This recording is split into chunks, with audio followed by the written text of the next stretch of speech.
Welcome back on Gaming. This is Devin, and I know it's like beating a dead horse, but Kotaku is trash. Kotaku is trash. So, of course, the best thing that they can do right now is talk bad about a TV show that everyone really loves, or at least the first episode that everyone really loves, and critics love it. Just user reviews are really good on it. And of course, I'm talking about The Last of Us TV show on HBO. But I found a really funny tweet here by them, or article by them here. But one of those writers, of course, put an article about The Last of Us, how bad it is.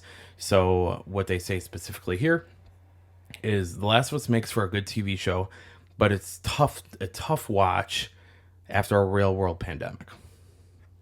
So, of course, after that, just because it was an interesting tweet there, I went ahead and looked at the article. The article is just as good as the tweet.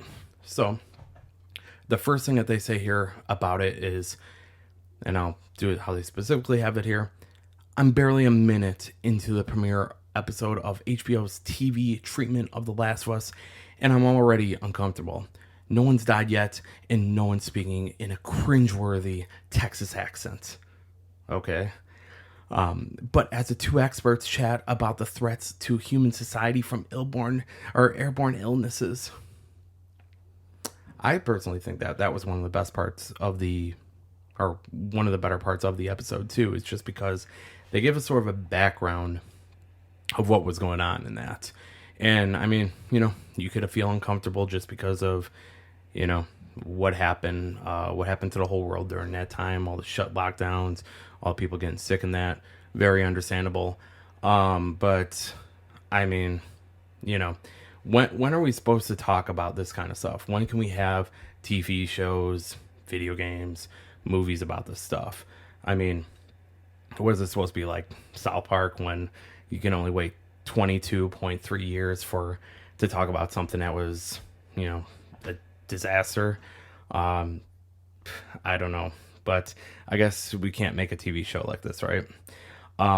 Which is very funny or very interesting because I believe The Last of Us Part 2 came out in 2020, like the middle of it. And I wonder if they did any kind of articles talking about how, poorly timed that was for a release, but we'll talk about that in a little bit. But anyways, to get through this article here, of course, they talk a lot about how, traumatic that was. The game originally came out in 2013, which there was no kind of issue to back then.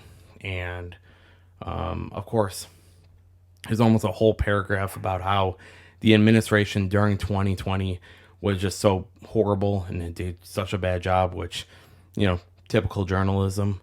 But, I mean, you can read it for yourself, but it's an interesting read. Now going back to The Last of Us Part 2, which I was talking about. So they had an article that was, I believe, 2 hours before that, before this Last of Us article that they put up. And it's by the same writer, journalist.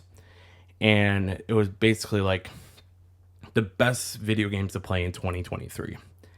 Of course, one of them here is The Last of Us Part 2. Of course, they talk about how great it is, how it's such a good horror survival game, and compared it to Walking Dead, and of course, The Last of Us 1. And no mention at all about how they were uncomfortable with the subject of it being, virus or people getting sick and that. But of course, can't talk bad about The Last of Us Part 2. No one can. So, I mean, it's very understandable why the only negative thing they put in here is about possibly, getting rid of some dogs. But, I mean, not talking anything about feeling uncomfortable while playing the game, which seems like a typical journalist as well, right? Not talking bad about The Last of Us Part 2, not having any kind of issue with it. But, yeah, I just find that very funny. But, anyways, yeah, another great Kotaku article, tweet, journalist. And, well, anyways, thank you so much for watching the video. Let me know what you guys think. Yeah, we'll see you later. Bye.